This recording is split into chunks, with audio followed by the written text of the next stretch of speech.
నమస్కారం. సిటీ న్యూస్కి స్వాగతం. నేను మీ రామ్చంద్. జిల్లాలో పెట్రోలు డీజిల్ కొరత లేదని, వినియోగదారులు అవసరానికి మించి వాటిని కొనుగోలు చేయవద్దని జిల్లా కలెక్టర్ డాక్టర్ శ్రీ కోరారు. ఈ మేరకు పలు పెట్రోల్ బంకులను ఆమె జిల్లా ఎస్పీ విక్రాంత్ పాటిల్తో కలిసి పరిశీలించారు. నగరంలోని భూపాల్ కాంప్లెక్స్ ఎదురుగా ఉన్న Narayanamurthy petrol bunk, Amma hospital వద్ద ఉన్న Reliance petrol bunk, Gutti petrol బంక్ను కలెక్టర్ డాక్టర్ ఏ సిరి, జిల్లా ఎస్పీ విక్రాంత్ పాటిల్ ఆకస్మిక తనిఖీ చేశారు. ఈ సందర్భంగా కలెక్టర్ డాక్టర్ ఏ సిరి మాట్లాడుతూ, జిల్లాలో మొత్తం 166 పెట్రోల్ బంకులు ఉన్నాయని, ప్రతి పెట్రోల్ బంక్ వద్ద వీఆర్ఓలు ఉండి పెట్రోల్ లోడ్ ఎంత వస్తుందనే వివరాలను ఖచ్చితంగా పర్యవేక్షణ చేస్తున్నారని తెలిపారు. క్యాన్లు, డబ్బాలు, బ్యారెల్స్ తీసుకొని వస్తే పెట్రోల్ వేయొద్దని కలెక్టర్ షాప్ యాజమాన్యం వారిని ఆదేశించారు. గత 3 రోజుల నుండి చూస్తే ఇప్పుడు కొంచెం జనసమూహం తగ్గిందన్నారు. ఇప్పటి వరకు 15 కేసులు బుక్ చేశామని, 150 లీటరు డీజిల్, 200 లీటర్ల పెట్రోల్ను సీజ్ చేయటం జరిగిందన్నారు. హెచ్పీసీఎల్ తదితర ఆయిల్ కంపెనీలతో మాట్లాడటం జరిగిందని, సాయంత్రం నాటికి 95 నుండి 100 వరకు లోడ్ రావటం జరుగుతుందని అన్నారు. తద్వారా పరిస్థితి అదుపులోకి వస్తుందని చెప్పారు. అనంతరం కలెక్టర్ అక్కడే ఉన్న వాహనదారులతో మాట్లాడుతూ, పెట్రోల్, డీజిల్ కొరత లేదని ఆందోళన పడి అవసరానికి మించి కొనుగోలు చేయొద్దన్నారు.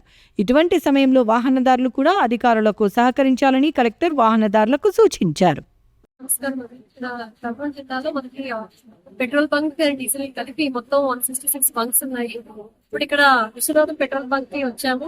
పెట్రోల్ బంక్ జంక్షన్ లో మొత్తానికి ఈ లాస్ట్ 3 days నుంచి చూసుకుంటే ఇవాళ కొంచెం క్రౌడ్ అయితే తగ్గింది. ఎందుకంటే సోషల్ మీడియాలో మెయిన్ గా చాలా మంది పెట్రోల్ లేదు, డీజిల్ లేదు, మనం స్టోర్ చేసుకోవాలి, మనం ట్యాంక్ చేసుకోవాలి అని ఒక దీంతో లాస్ట్ 2 days 3 days న్యూస్ కట్టి మొత్తం నింపుకున్నారు. ఇప్పుడైతే మాకు కొంచెం క్రౌడ్ తగ్గింది. బికాస్ ప్రెస్ కాన్ఫరెన్స్ కూడా పెట్టి ఈ పెట్రోల్ అండ్ డీజిల్ సప్లై అయితే ప్రాబ్లం ఏమీ లేదు.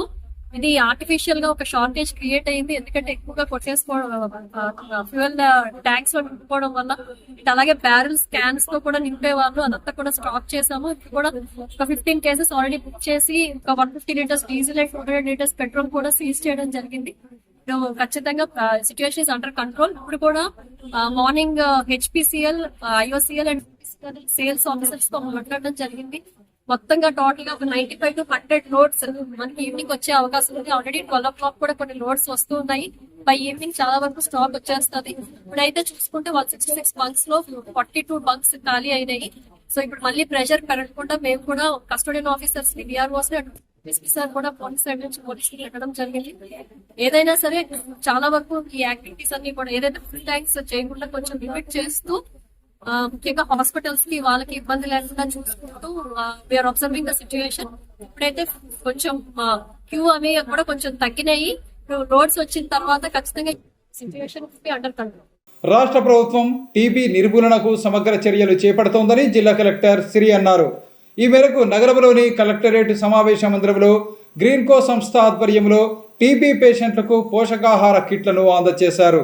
నగరంలోని జిల్లా కలెక్టరేట్ సమావేశ మందిరంలో జాతీయ క్షయ నిర్మూలన కార్యక్రమం పరిధిలో ప్రధానమంత్రి టీబీ ముక్త్ భారత్ అభియాన్లో భాగంగా గ్రీన్కో సంస్థ ఆధ్వర్యంలో రోగులకు పోషకాహార ఫుడ్ కిట్లను జిల్లా కలెక్టర్ డాక్టర్ ఏ సిరి అధ్యక్షతన పంపిణీ చేశారు. ఈ సందర్భంగా కలెక్టర్ డాక్టర్ ఏ సిరి మాట్లాడుతూ, జిల్లాలో క్షయ వ్యాధి నిర్మూలనలో భాగంగా గ్రీన్కో సంస్థ వారి ఆధ్వర్యంలో 455 మంది రోగులకు పోషకాహార ఫుడ్ కిట్లను అందజేయటం జరిగిందని, టీబీ రోగులకు ప్రభుత్వం 6 నెలల పాటు నిరంతర చికిత్స అందజేస్తోందని తెలిపారు. రోగుల రోగ నిరోధక శక్తి పెంపు కోసం సరైన మందులు, సమయానికి చికిత్సతో పాటు సమతుల్య ఆహారం అత్యంత కీలకమని పేర్కొన్నారు. టీబీ నియంత్రణలో పోషకాహారం ప్రధాన పాత్ర పోషిస్తోందని, ఈ దిశగా సహకారం అందించిన గ్రీన్కో యాజమాన్యానికి కృతజ్ఞతలు తెలిపారు. భవిష్యత్తులో కూడా ఇలాంటి సేవా కార్యక్రమాలను మరింత విస్తరించాలని ఆకాంక్షించారు. అదేవిధంగా పేషెంట్స్ అందుకున్న ఫుడ్ కిట్లను సక్రమంగా వినియోగించుకోవాలని, వృధా చేయకుండా ఆరోగ్యంపై ప్రత్యేక శ్రద్ధ వహించాలని సూచించారు. నిర్దేశిత కాలంలో పూర్తి చికిత్స తీసుకుంటే టీబీ పూర్తిగా నయమవుతుందని, ప్రతి రోగి వైద్యుల సూచనలు ఖచ్చితంగా పాటించాలని కోరారు. జిల్లాలో టీబీ నిర్మూలన లక్ష్యాన్ని సాధించేందుకు ప్రభుత్వం, వైద్యశాఖ, స్వచ్ఛంద సంస్థలు సమన్వయంతో పనిచేస్తున్నాయని తెలిపారు. ప్రజా సమస్యల పరిష్కార వేదికలో ప్రజలు ఇచ్చిన సమస్యలను వీలైనంత త్వరగా పరిష్కరించాలని జిల్లా కలెక్టర్ డాక్టర్ సిరి ఆదేశించారు. ఈ మేరకు సునయన ఆడిటోరియంలో ప్రజల నుంచి ఆమె వినతి పత్రాలను స్వీకరించారు. నగరంలోని జిల్లా కలెక్టరేట్ సునైనా ఆడిటోరియంలో ప్రజా సమస్యల పరిష్కార వేదిక కార్యక్రమంలో భాగంగా కలెక్టర్ డాక్టర్ ఏ సిరి ప్రజల నుండి సమస్యల వినతులను స్వీకరించారు. ఈ సందర్భంగా కలెక్టర్ మాట్లాడుతూ ప్రజా ఫిర్యాదులపై అధికారులు ప్రత్యేక దృష్టి సారించి ప్రతి దరఖాస్తును పరిశీలించి పెండింగ్ లేకుండా గడువులోపు పరిష్కరించాలని అన్నారు. ఎట్యులో ఒక్క అర్జీ కూడా ఉండకూడదని అన్నారు. అధికారుల లాగిన్లోకి వచ్చిన అర్జీలను ఎప్పటికప్పుడు చూడాలన్నారు. 1100 కాల్ సెంటర్ ద్వారా సిటిజన్ ఫీడ్బ్యాక్ తీసుకుంటున్నారని, ఫీడ్బ్యాక్ ద్వారా సంతృప్తి వ్యక్తపరిచేలా చర్యలు తీసుకోవాలని కలెక్టర్ అధికారులను ఆదేశించారు. అర్జీదారులకు అందజేసే ఎండోర్స్మెంట్లు స్పష్టంగా ఉండాలని కలెక్టర్ పేర్కొన్నారు. రీఓపెన్ అయిన అర్జీలపై ప్రత్యేక పర్యవేక్షణ ఉండాలని, అవి మళ్లీ పెండింగ్లో పడకుండా చర్యలు తీసుకోవాలని కలెక్టర్ అధికారులను ఆదేశించారు. కార్యక్రమంలో joint collector Noorul Kamar, incharge DRO Chiranjeevi, special deputy కలెక్టర్లు అనురాధ, కొండయ్య, సునీత, జిల్లా అధికారులు తదితరులు పాల్గొన్నారు. ప్లాస్టిక్ రహిత సమాజ నిర్మాణంలో ప్రతి ఒక్కరూ భాగస్వాములు కావాలని ఏపీఎస్పీ 2వ బెటాలియన్ డీఎస్పీ మెహబూబ్ బాషా కోరారు. ఈ మేరకు నగరంలోని ప్రభుత్వ సర్వజన వైద్యశాల సమావేశ మందిరంలో జరిగిన ప్లాస్టిక్ ఫ్రీ సమావేశంలో ఆయన పాల్గొన్నారు. నగరంలోని కర్నూలు మెడికల్ కళాశాల సమావేశ మందిరంలో చర్చ్ ఆఫ్ గాడ్ సంస్థ ఆధ్వర్యంలో ప్లాస్టిక్ ఫ్రీ అనే అంశంపై నిర్వహించిన సమావేశంలో ముఖ్య అతిథిగా ఏపీఎస్పీ 2వ బెటాలియన్ డీఎస్పీ మహబూబ్ బాషా హాజరయ్యారు. కార్యక్రమంలో సావిత్రి, కిరణ్ తదితరులు పాల్గొన్నారు. డీఎస్పీ మహబూబ్ బాషా మాట్లాడుతూ ప్లాస్టిక్ రహిత సమాజ నిర్మాణంలో ప్రతి ఒక్కరూ భాగస్వాములు కావాలని కోరారు. ప్రస్తుతం ప్లాస్టిక్ వినియోగం అధికంగా ఉంటుందని, దీనివల్ల పర్యావరణానికి ఎంతో ముప్పు కలుగుతుందని అన్నారు. వినియోగించి బయటపడేసిన ప్లాస్టిక్ వ్యర్థాల వల్ల మనుషులతో పాటు జంతువులకు క్యాన్సర్ లాంటి ప్రమాదకర వ్యాధులు వస్తున్నాయని వివరించారు. ప్లాస్టిక్ వినియోగాన్ని వీలైనంత వరకు తగ్గించేందుకు ప్రతి ఒక్కరూ కృషి చేయాలని సూచించారు. ప్లాస్టిక్ వినియోగం వల్ల కలిగే దుష్ప్రభావాలపై ప్రజల్లో సమగ్రమైన అవగాహన కలిగించాలని సూచించారు. ఇందుకు ఇలాంటి సమావేశాలు ఎంతో ఉపయోగపడతాయని తెలిపారు. అయినా ఒకప్పుడుకి పోల్చుకుంటే ఇప్పుడు చాలా మందిలో అవేర్నెస్ బాగా వస్తూ ఉంది. ఇందాక ఇక్కడ మాట్లాడుతూ కొంతమంది వక్తలు చాలా చక్కటి సలహాలు, సూచనలు ఇవ్వడం జరిగింది. మనం మన ఇంటి నుంచే మొదలు పెట్టాలి. మన పిల్లలకి ఇప్పుడు నుంచే ప్లాస్టిక్ వలన నష్టాలేంటి, కష్టాలేంటి, ఇబ్బందులేంటి, సమాజం ఏ విధంగా నష్టపోతుంది అనేది చక్కగా వివరించి చెప్పడం జరిగింది. అలాంటి సూచనలు పాటిస్తూ మనం ఇలాంటి కార్యక్రమాల్లో పాల్గొని నలుగురికి స్ఫూర్తినిచ్చే, నలుగురికి కనువిప్పు కలిగే సూచనలు ఇస్తూ ముందు మన దేశంలో అట్టడుగు స్థాయి గ్రామాల వరకు కూడా ఈ ప్లాస్టిక్ వలన నష్టం ఏంటి అనేది వివరంగా చెప్తూ పోతే, దీనికి తోడు ఇప్పుడు ఉన్న సోషల్ మీడియాని, టెక్నాలజీని వాడుకొని ఏ విధంగా చెప్తే మనలో అవేర్నెస్ వస్తుంది అనే కొన్ని చిన్న చిన్న మెథడ్స్ ఇప్పుడు రీల్స్ లాగా చేస్తున్నారు, ఇంకా కొన్ని షార్ట్ ఫిలిమ్స్ తీస్తున్నారు. అలాంటివి బాగా ఆలోచించి మంచి కాన్సెప్ట్తో చిన్న షార్ట్ టైంలో ఎక్కేలాగా అలాంటి రీల్స్, షార్ట్ ఫిలిమ్స్ కూడా తీస్తూ వాటి ద్వారా కూడా ఈ ఉపయోగాలు చెప్తూ ఇలాంటి సంస్థలు మన ఏసేజ్, చర్చ్ ఆఫ్ గాడ్ సభ్యులు, ఇలాంటి ఎన్జిఓస్ వాళ్ళ సలహాలు కూడా తీసుకొని చేస్తే గిన కొంతవరకు మనం సమాజానికి మంచి చేసే వాళ్ళం అవుతామని కోరుకుంటూ, మేము ఈరోజు ఆసైజ్ బాబు ప్లాస్టిక్ ఫ్రీ ఇండియా 2040 తరఫున ఇక్కడ గవర్నమెంట్ హాస్పిటల్లో అవేర్నెస్ ప్రోగ్రామ్ అనేది చేయడం జరిగింది. ఇక్కడ గవర్నమెంట్ మేనేజ్మెంట్, హాస్పిటల్ మేనేజ్మెంట్ వాళ్ళు అలాగే చాలా సహకరించి ప్రోగ్రామ్ చేయడానికి అనుమతించారు. ఈ ప్రోగ్రామ్కి చీఫ్ గెస్ట్గా డిఎస్పీ సార్ కానీ, కరెస్పాండెన్స్ సూపరింటెండెంట్ మేడం, అలాగే కిరణ్ సార్ కూడా వచ్చి హాజరై విద్యార్థులని అలాగే ఇక్కడ ఉన్న సభ్యులని ఎంతగానో ప్రోత్సహించారు.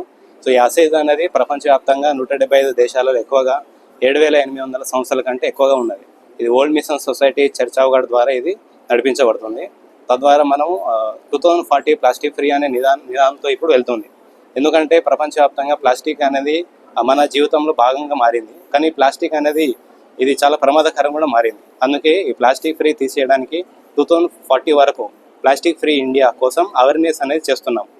మనం అసైజ్ భవన్ నుంచి క్లీనింగ్ ప్రోగ్రామ్ కూడా ప్లాస్టిక్ తీసేయడం, అలాగే ప్రజలకి ఆహ్వానం చేయడం, పాఠశాలలో కానీ గ్రామాల్లో కానీ ఇలాంటి పబ్లిక్ ఇన్స్టిట్యూషన్లో కూడా ఇలాంటి ప్రోగ్రామ్స్ చేయడం ద్వారా వారికి అవేర్నెస్ చేస్తూ ప్లాస్టిక్ ఫ్రీ కోసం అనేది ప్రయత్నం చేయడం జరుగుతుంది. వర్క్ చేస్తున్నాను.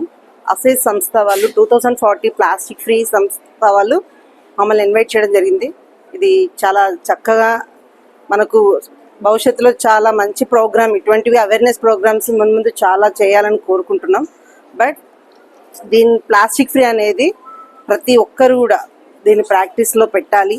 ప్రతి ఒక్కరు వినడం వరకే కాకుండా సాధనలో దీన్ని చేస్తూ ప్రతి ఒక్కరు ఎవరైతే ఇన్వాల్వ్ అవుతున్నామో వాళ్ళ ఇంటి నుండే మొదలవ్వాలి. దెన్ ఇట్ సెల్ఫ్ మనం ఇది కంట్రోల్ చేయగలుగుతాము. ప్లాస్టిక్ వ్యర్థ పదార్థాలు ఎక్కడంటే అక్కడ పారవేయకుండా, పశువులు అటువంటి వాటి తినకుండా వాటిని కూడా సంరక్షించడం మన బాధ్యతగా తీసుకుంటూ, ఎక్కడైనా వేసేటప్పుడు వాటిని కూడా కొంచెం మైండ్లో పెట్టుకొని మనం కంట్రోల్ చేయొచ్చు. సో ఈ అసెస్ సంస్థ వాళ్ళు స్వచ్ఛందంగా ఇలాంటి కార్యక్రమాలు ఎన్నో చేస్తున్నారు. ముందు కూడా వీళ్ళు ఇంకా బాగా చేయాలని మనస్ఫూర్తిగా కోరుకుంటూ, ఎవరు కూడా ఇప్పుడు ఒక పని చేయాలంటే ముందుకు రావడం చాలా కష్టం, కానీ వీళ్ళు ఇంత ఇంట్రెస్ట్గా ఇక్కడికి వచ్చి మాకందరికి కూడా మమ్మల్ని కూడా దీంట్లో ఇన్వాల్వ్ చేయడం అనేది హ్యాపీ టు సే. అందరికీ గుడ్ మార్నింగ్ అండి. ఈ అసేజ్ తరపున మనకు ఈ ప్లాస్టిక్ అవేర్నెస్ ప్రోగ్రామ్ కండక్ట్ చేసినందుకు ధన్యవాదాలండి. అండ్ దీన్ని మీడియా మిత్రులు టెలికాస్ట్ చేస్తున్నందుకు కూడా చాలా థ్యాంక్స్ అండి. అండ్ ఇది ఏంటంటే మెయిన్ మోటివ్ ఏంటంటే ప్లాస్టిక్ అవేర్నెస్, ప్లాస్టిక్ యూజ్ చేయకూడదు అని సాధారణ ప్రజలకు తెలపడానికి మా వంతు మేము అవేర్నెస్ ప్రోగ్రామ్ కండక్ట్ చేసుకున్నాము. సో ఈ ఆపర్చునిటీ ఇచ్చిన వాళ్ళకి చాలా ధన్యవాదాలు. సో వీటి యొక్క డిసడ్వాంటేజెస్ మనము సరౌండింగ్స్ మన పీపుల్కి మనం అవేర్నెస్ క్రియేట్ చేయాలి. కర్నూలు నగరం రాష్ట్ర మంత్రి టీజీ భరత్ గుప్తా ఆధ్వర్యంలో వేగంగా అభివృద్ధి చెందుతోందని టీడీపీ నగర అధ్యక్షుడు కొరకంచ రవికుమార్ అన్నారు. ఈ మేరకు 13వ వార్డులో జరిగిన మన నగరం మన బాధ్యత కార్యక్రమంలో ఆయన పాల్గొన్నారు. నగరంలోని 13వ వార్డు తెలుగుదేశం పార్టీ నగర అధ్యక్షుడు కొరకంచి రవికుమార్ ఆధ్వర్యంలో మన నగరం మన బాధ్యత కార్యక్రమాన్ని నిర్వహించారు. ఈ సందర్భంగా జరిగిన కార్యక్రమంలో టీడీపీ నగర అధ్యక్షుడు Korakanchi Ravikumar, ward incharge Suresh, party నాయకులు బీసన్న, పురుషోత్తం, రేష్మా తదితరులు పాల్గొన్నారు. ఈ సందర్భంగా 13వ వార్డు పరిధిలో ప్రతి ఇంటికి తిరిగి ప్రజల సమస్యలను టీడీపీ నాయకులు అడిగి తెలుసుకున్నారు. అలాగే రాష్ట్రంలో కూటమి ప్రభుత్వ పనితీరుపై ప్రజల అభిప్రాయాన్ని సేకరించారు. అనంతరం రాష్ట్ర మంత్రి టీజీ భరత్ గుప్తా ఆధ్వర్యంలో నగరంలో జరుగుతున్న అభివృద్ధిపై ప్రజల అభిప్రాయాలను నాయకులు అడిగి తెలుసుకున్నారు. ఈ సందర్భంగా నగర టీడీపీ అధ్యక్షుడు కొరకంచి రవితో పాటు పార్టీ నాయకులు మాట్లాడుతూ రాష్ట్ర మంత్రి టీజీ భరత్ ఆదేశాల మేరకు నగరంలో మన నగరం మన బాధ్యత కార్యక్రమాన్ని నిర్వహిస్తున్నట్లు తెలిపారు. ఈ కార్యక్రమంలో భాగంగా తాము ప్రతి ఇంటికి వెళ్లి వారి సమస్యలను అడిగి తెలుసుకున్నట్లు తెలియజేశారు. అలాగే ప్రభుత్వ పనితీరు పట్ల ప్రజల అభిప్రాయాలను సేకరించామని వివరించారు. ప్రజలందరూ కూటమి ప్రభుత్వ పనితీరును అలాగే రాష్ట్ర మంత్రి టీజీ భరత్ గుప్తా పనితీరును మెచ్చుకుంటున్నారని స్పష్టం చేశారు. ప్రజలు తమ సమస్యలను వార్డుల పరిధిలోని వార్డు ఇన్ఛార్జీలకు, నాయకులకు తెలియజేస్తే వాటిని పరిష్కరించేందుకు రాష్ట్ర మంత్రి టీజీ భరత్ గుప్తా సహకారంతో కృషి చేస్తామని వెల్లడించారు. మన కొరకంచి రవణ గారు ఈరోజు 13వ వార్డులో పర్యటిస్తున్నందువల్ల మాకు ఎంతో ఆనందంగా ఉంది. అందులో కొత్తగా ఆయన నూతనంగా బాధ్యతలు తీసుకున్న తర్వాత మన నగరం మన బాధ్యత అనే ఒక కాన్సెప్ట్తో ఈరోజు ప్రోగ్రాం అయితే ప్రతి వార్డులో చాలా ఘనంగా నిర్వహించడం జరుగుతుంది. అలాగే రవణ ఈరోజు ఇప్పుడు చూస్తున్నా కదా, నేను ఎంత యాక్టివ్గా మన నగర అధ్యక్షుడు వార్డు ఇంటింటికి వెళ్ళి ఎంత యాక్టివ్గా ప్రజల సమస్యలు తెలుసుకోవడం కానీ, అలాగే ఈ 13వ వార్డులో కొన్ని సమస్యలు ప్రజలైతే కొన్ని కాలువ సమస్యలు, కొన్ని లైట్ సమస్యలు, అన్ని చిన్న చిన్నవి జనరల్ సమస్యలు చెప్పడం జరుగుతుంది. ఆ సమస్యలు రేపు రాసుకున్నాము. అలాగే రేపు ఆ సమస్యలను కూడా మేము క్లియర్ చేసే బాధ్యతగా తీసుకుంటామని ఈ అవకాశం ఇచ్చిన మన మిత్రులందరూ, వార్డు ఇన్ఛార్జ్, మన బూత్ ఇన్ఛార్జ్లు మరియు అన్న కొరకంచి రవి అన్న గారికి అందరికీ థ్యాంక్ యూ. ప్రజలే ప్రభుత్వం, ప్రభుత్వమే ప్రజలు అనే తీరులో ప్రభుత్వం చేసే పనులు ప్రజలందరికీ తెలియజేస్తూ వాళ్ళ సమస్యలని ఇంకా ఎలక్షన్స్ కి టైం ఉన్నా కూడా ఇంట్లో ఉండకుండా ప్రతి ఒక్కరు తమ బాధ్యతగా వార్డులలో ప్రజల సమస్యలు తీర్చాలన్నని వార్డు ఇన్ఛార్జీలను కానివ్వండి, బూత్ ఇన్ఛార్జీలను కానివ్వండి, ప్రజలు మెచ్చిన వాళ్ళే నా దగ్గర నిజమైన నాయకులు అన్నని గుర్తించిన వ్యక్తి ఒక్క టీజీ భరత్ సారు, ఒక్క టీడీపీ ప్రభుత్వం మాత్రమే. ఇప్పుడు రవణ కూడా వచ్చి ముందుగా వాళ్ళ సమస్యలను తెలుసుకొని ఒక పేపర్లో రాసుకొని వాళ్ళ సమస్య పరిష్కారానికి 100% పరిష్కరిస్తామన్నని వార్డులో తిరగడం మా అందరికి చాలా సంతోషము. ఈ అవకాశాన్ని ఇచ్చిన వార్డ్ ఇన్ఛార్జీలకి మన నగరం మన బాధ్యతకు వచ్చిన అందరికీ ధన్యవాదాలు తెలుపుకుంటున్నాను. నగర అధ్యక్షులు కొరకంచి రవికుమార్ గారు వీధి వీధి తిరిగి వీధిలో వాళ్ళ సమస్యలు తెలుసుకొని వాళ్ళ ప్రాబ్లమ్స్ రాసుకొని రేపు ఉదయమే వాళ్ళ పరిష్కారం చేయాలా అని ఆయన బాధ్యతగా ఇటుకు వచ్చి తిరుగుతున్నాడు. దీంట్లో తెలుగుదేశం పార్టీకి సంబంధించిన టీజీ భరత్ గుప్తా గారు కానీ, చంద్రబాబు నాయుడు గారు కానీ, లోకేష్ గారు కానీ, తెలుగుదేశం పార్టీ అంటే కార్యకర్తల పార్టీ, కార్యకర్తలే తెలుగుదేశం పార్టీ. కార్యకర్తలు ఎక్కడ ఉంటే తెలుగుదేశం పార్టీ అక్కడ ఉంటుంది. కార్యకర్తలు బాధలో ఉంటే తెలుగుదేశం పార్టీ అక్కడ ఉంటుంది. అందుకోసమే ప్రజలు కూడా ఇబ్బంది పడకూడదు. వీధి వీధి తిరిగి వాళ్ళ సమస్యలు తెలుసుకొని వాళ్ళ ప్రాబ్లంని సాల్వ్ చేయాలనే ఉద్దేశంతోనే మన నగరము మన బాధ్యత కార్యక్రమంలో పాల్గొనడం జరిగింది. అధిక మెజార్టీ సాధించిన వార్డు ఇది మా టీజీ ప్రసాద్ గారికి. ఆ వార్డులో మా కర్నూలు నగర అధ్యక్షులు కొరకంచి రవి గారి ఆధ్వర్యంలో మా పీసీసీఎల్ సభ్యులు కూడా అందరూ పాల్గొంటూ ఇక్కడికి వచ్చేసిన కర్నూలు నగర బూత్ ఇన్ఛార్జ్ అయితేనేమి, వార్డు ఇన్ఛార్జ్ అయితేనేమి, తెలుగుదేశం నాయకులు, వివిధ సంఘాల నాయకులు అందరూ పేరు పేరున ఇక్కడికి వచ్చేసే వారికి ధన్యవాదాలు తెలియజేస్తున్నాను. ఈరోజు ఈ కార్యక్రమం చేపట్టడంతో చాలా ఆనందదాయకము. ప్రతి వార్డులో నేను దాదాపు 2-3 వార్డులు చూసుకుని వచ్చాము. ఇది 3వ వార్డు నేను అడుగు పెట్టాము. ఈరోజు కూడా ఇక్కడ చూపిస్తున్న వార్డుల్లో లైట్లు కానీ, కాలువల విషయాలు కానీ అనేక సమస్యలు మా దృష్టికి తీసుకొస్తున్నారు.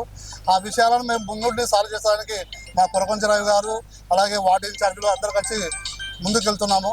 కాబట్టి రాబోయే కాలంలో కూడా ప్రజలకు ఎటువంటి సమస్యలు. రాష్ట్ర మంత్రి టీజీ భరత్ గుప్తా గారి ఆదేశాల మేరకు మన నగరం మన బాధ్యత కార్యక్రమాన్ని మొదలు పెట్టడం జరిగింది. ముఖ్యంగా ఈ వార్డు పర్యటన ముఖ్య ఉద్దేశం ఏమిటంటే 2 సంవత్సరాల తర్వాత గత పాలకులు గెలిచిన తర్వాత 5 సంవత్సరాలు ఎక్కడా కనిపించకుండా తిరిగేవారు. మనం అది కాదు, ప్రజలలోకి వెళ్ళి ప్రజల సమస్యలు ఏమని తెలుసుకొని, అదేవిధంగా దీని ముఖ్య ఉద్దేశం ఏమిటి అంటే ఇవాళ మనం ఏదైతే సమస్య ఇచ్చినామో రేపు ఉదయం నుంచే పని మొదలవుతుంది. అదేవిధంగా మన సార్ గారి ఆఫీస్ నుంచి కూడా వెంటనే తగిన అధికారులకు మొత్తం ఇంటిమేషన్ ఇచ్చేస్తారు. ఎలాంటి కార్యక్రమం ఉన్నా రేపు ఉదయం మళ్ళీ మా వార్డు ఇన్ఛార్జ్ బూత్ ఇన్ఛార్జీలకు వచ్చి వాళ్ళు కాంటాక్ట్ అయ్యి వెంటనే ఆ కార్యక్రమం ఏమేమి ఉందో తర్వాత పూర్తి చేస్తారు. అదేవిధంగా గత 3 వార్డులు మేము తిరిగాం. 3 వార్డులలో 80% వరకు ఇచ్చిన సమస్యలన్నింటినీ కొన్ని తెలుసుకోవడం జరిగింది. అదేవిధంగా రేషన్ కానీ, పింఛన్లు ఒక్కటి కొద్దిగా జూన్ 12 తర్వాత కొత్త ఆన్లైన్ వస్తే దాంట్లో కూడా మనం శాంక్షన్ చేయిస్తామని చెప్పడం జరుగుతుంది. కాబట్టి భరత్ సార్ గారు ఎలాగైనా కానీ అత్యంత మెజార్టీ ఇచ్చిన వార్డు కాబట్టి దీంట్లో ఏ సమస్యలు ఉన్నా కానీ వెంటనే రేపు పొద్దున్నే పరిష్కారానికి మొదలు పెడతారు. కాబట్టి ఈ అవకాశం ఇచ్చిన ఈ వార్డు ఇన్ఛార్జీలకు కానీ, బూత్ ఇన్ఛార్జీలకు కానీ, అదే ముఖ్య నాయకులకు అందరికీ మా యొక్క ధన్యవాదాలు తెలుపుకుంటున్నాం. ఇవి ఈనాటి సిటీ న్యూస్. తిరిగి రేపు ప్రసారమయ్యే సిటీ న్యూస్లో మళ్ళీ కలుసుకుందాం. అంతవరకు సెలవు. నమస్కారం.